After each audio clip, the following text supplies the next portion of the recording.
reaction niya parang natatamlay ako, parang inaantok ako. Lagi ako masarap ang tulog ko, parang gano'n. And then yung sa mga anak ko, nagtitimpla din ako ng alingatong sa kanila. And then gatas ko ang pinagtimpla ko. Ayan po. Ayan po. Tapos pagpagod yung katawan namin, iinom lang kami ng alingatong tea. Yan po. Kasi minsan, hindi kasi maganda yung sobrang pagod sa katawan. Bibigay din. Parang overfatigue ba. So, ganun po nung nangyari sa akin, kaya ako nabinat eh. So, pag nabinat ka kasi parang yung katawan mo parang tumitibok-tibok. Parang ganun po yung nararamdaman ko. Ayan po. Pero iniinom ko lang po na yan ng sagay or alingatong. Sawa naman ng juice, nare-relieve po ako. And then po yun, ayun po, ang naging reaction ko, ang side effect po sa akin, yung lagi akong nag-ihi. Parang nag-cleanse yun sa akin sa katawan. And then po. And then, yung sa asawa ko po, iba din pong yung, kasi kami, umiinom kami. Iba kasi yung sa asawa ko din yung epekto sa kanya. Naging agresibo po siya, guys. No? So, nakakahiya man, pero naging agresibo po talaga siya. Pero, pinahinto ko kasi ako din naman ang kawawa. So, ganun po ang naging, sa kanya, naging reaction po sa kanya. Pero normal naman daw yun sa akin. Normal lang, siguro sa umpisa lang. And then, pag nagtagal, okay naman po. No? So, ang alingatong po kasi ay wala siyang lasa, parang tubig lang talaga. So, ayan po. Minsan nakainom kami ng umpisa, inaaraw-araw namin.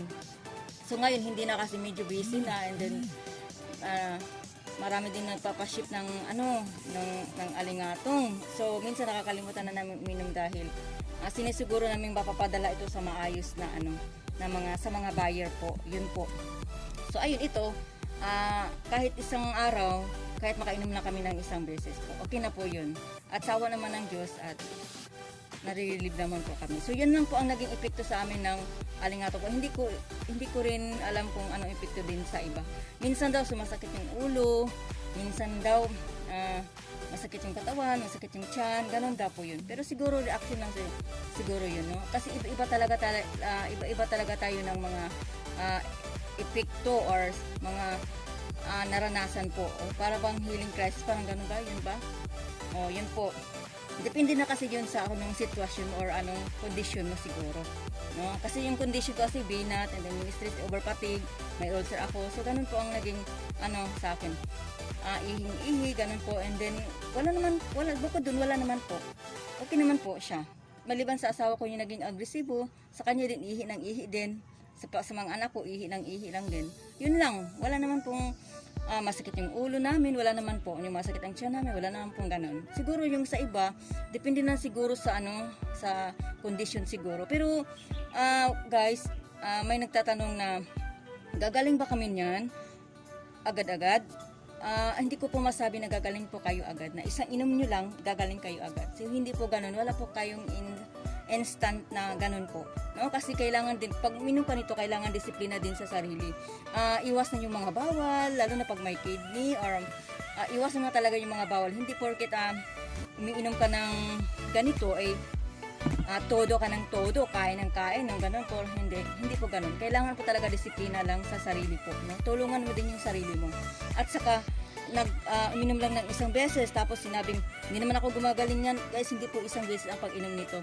Kung pwede, ituloy-tuloy mong pag-inom. Para makita mo ang resulta. Para makita mo yung resulta, kailangan mo ituloy-tuloy mo po yung pag-inom. Para makita mo talaga ang totoong resulta ng alingatong tea. Kasi yung iba nakainom lang ng isang beses, hindi daw gumaling. Guys, hindi po, walang ganun po. Walang instant po. Kasi nakadepende din yan sa'yo. Sariling disiplina lang din po yan. Okay po? So, iba-iba tayo kasing reaction, no? Sa akin po, ganun po nang naging reaction sa amin yung sa alingatong po. Wala naman pong iba. And then, masarap kaya uminom nito, guys. Habang tumatagal siya, guys, nagre-red siya. Kanina, hindi pa siya masyadong red.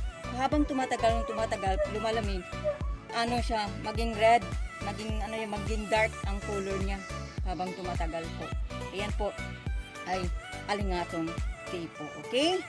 Okay po. So guys, may nagtatanong na bakit daw ang mahal. Guys, is 550 po ang per kilo. No? So ngayon, bakit daw ang mahal? Guys, hindi ko kayo pinipilit na bumili sa akin kasi sa totoo naman talaga, may tinutulungan lang akong mga tao na yung mga lumad ba people, yung mga indigenous people. Sila po kasi ang source nito ng alingatong. So sila po yung tinutulungan ko na magbenta ng ganito. Halimbawa may mag-order, kukuha ako sa kanila tapos papaship ko. So ganun po.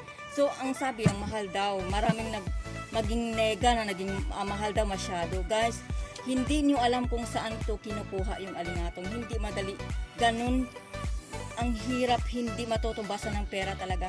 Guys, pag kumuha ka ng alingatong, wala na yan dito sa syudad-syudad.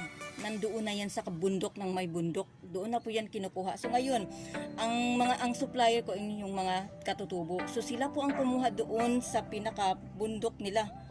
And then, pag kumukuha sila doon, maglalakad sila ng 3 oras, higit.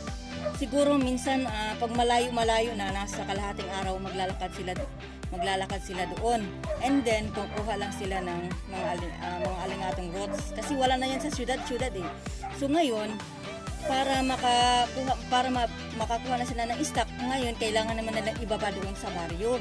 So ganun po, ibababa nila doon sa baryo. So kailangan marami kang mga mga kargador or mga tauhan na magdadala ng mga product mo doon sa baryo.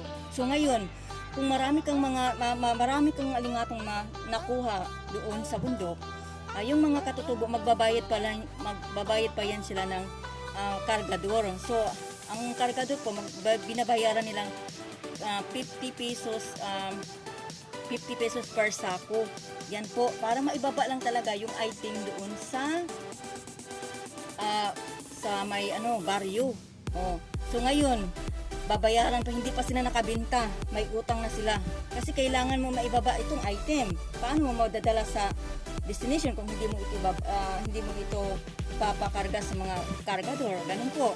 So ngayon, Pagdating sa baryo, ano na naman yan, isasakay na naman yan ng motor papunta sa bus na kung saan ang destination. Dadalhin pa yan doon sa bus. So ngayon, sa pagsakay ng motor, magbabayad pa rin.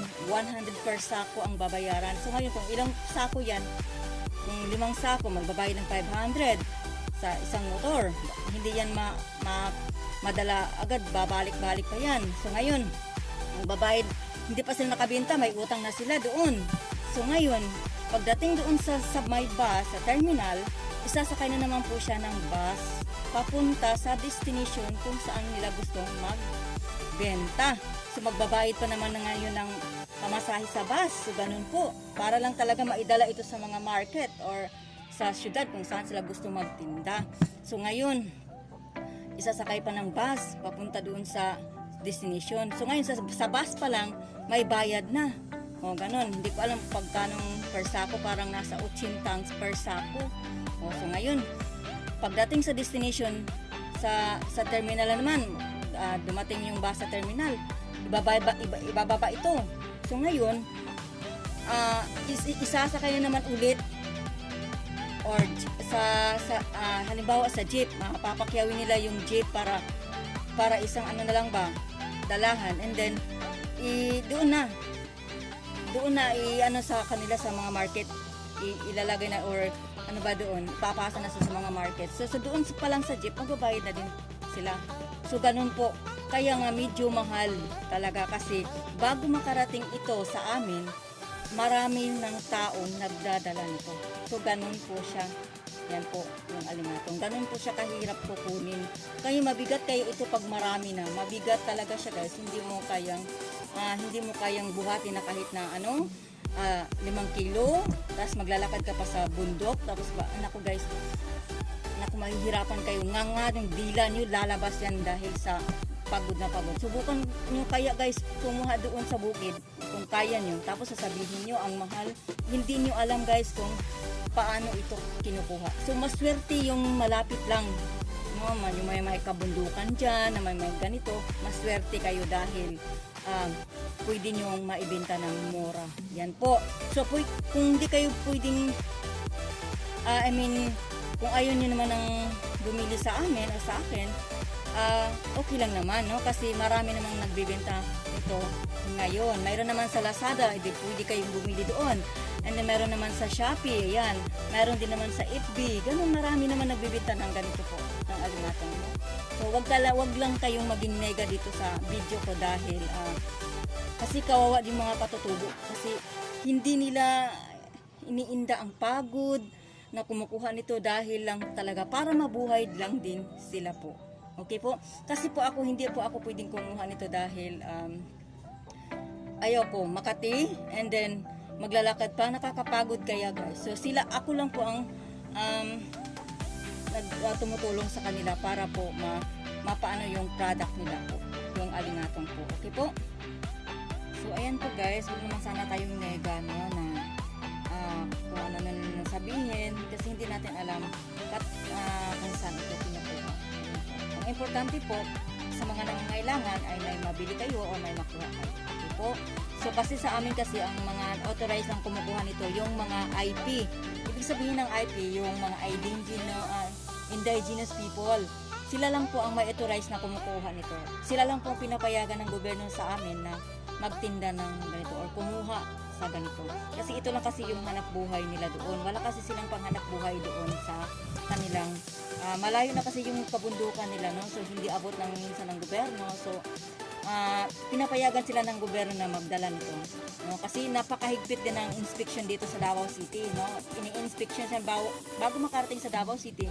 Sa bus, maraming mga checkpoint yan. So tinitingnan ito kung ano bang mga laman ng mga sako-sako na yan. So pag sinasabing, oy, alingatong yan, o ano ka ba?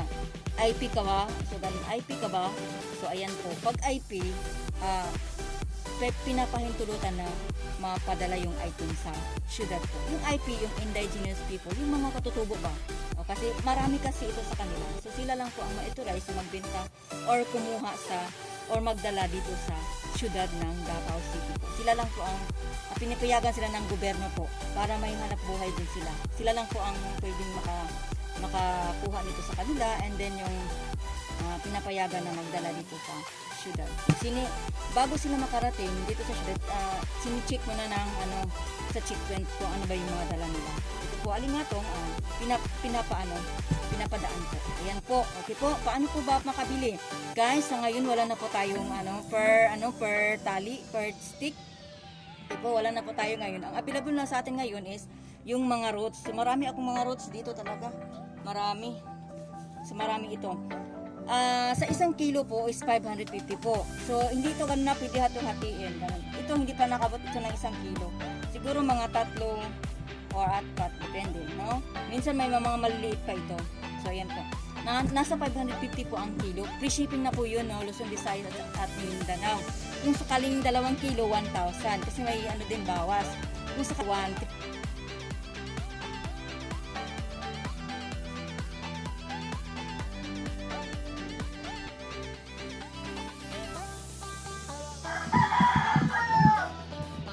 ayan po guys, sa amin may dalawa kaming uri na binibinta ng alingatong po.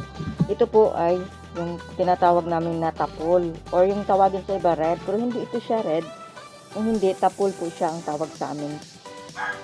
Parang nasana na yung iba na tawagin siyang red, pero hindi siya red. Ano siya, tapol.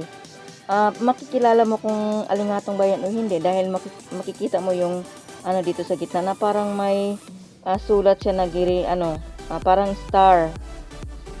Parang star na parang hindi mo maintindihan. So yan po.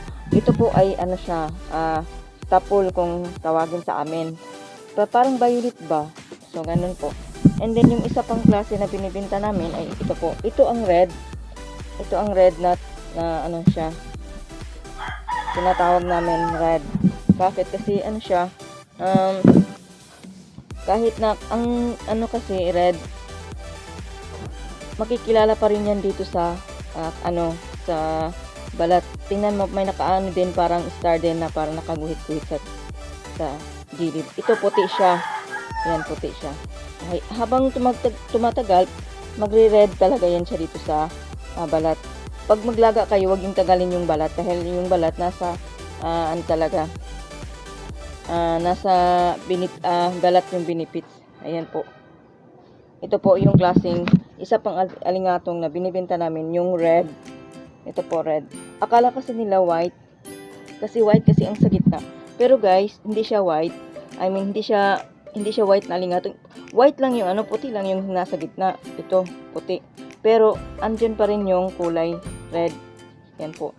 Magkaiba kasi yan sa tapol or sa ito po, sa red. Ito yung tinatawag namin na red. Kahit na kahit na naka-stack na siya, lumalabas din kulay niya na red. Para kasi siyang puti pero hindi siya puti kasi yung puti talaga na alingato hindi siya pwede mainom. Kaya walang nagbibenta ng ganun. Yan po. Yan. Ito po ay red yung tinatawag namin. Kasi kahit na lumalabas pa rin yung kulay niya dito. Na pula.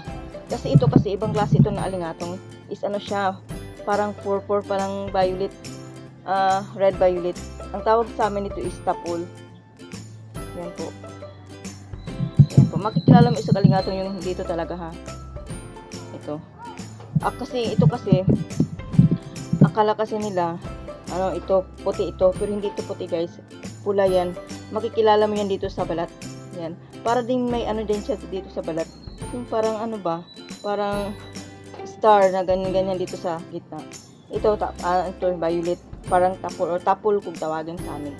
Yan po, dalawang klase lang po ang binibenta namin na alingatong. Baka magtaka kayo, natanggap kayo ng ganito.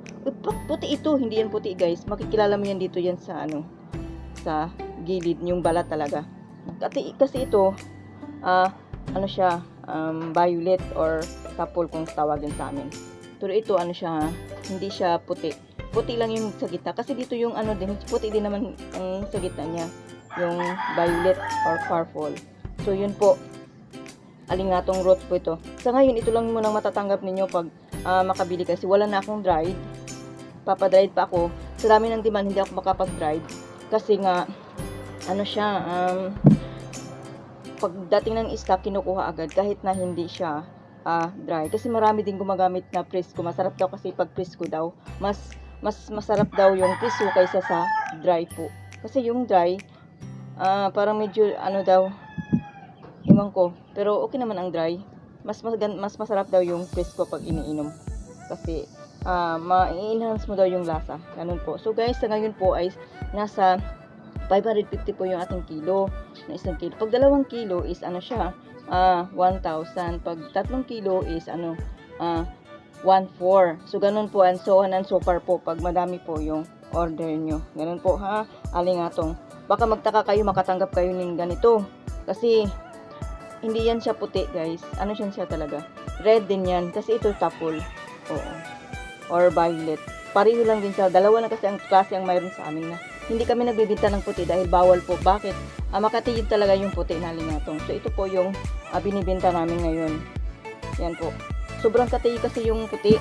Yun, sobrang kati. Walang kumukuha ng sobrang kati. Yan po. Ito po yung mga ano. Oh. Pag yan po, red pa rin siya. Red pa rin siya sa ano. Yung puti yung sa gitna, red pa rin siya sa gilid. Ayan po.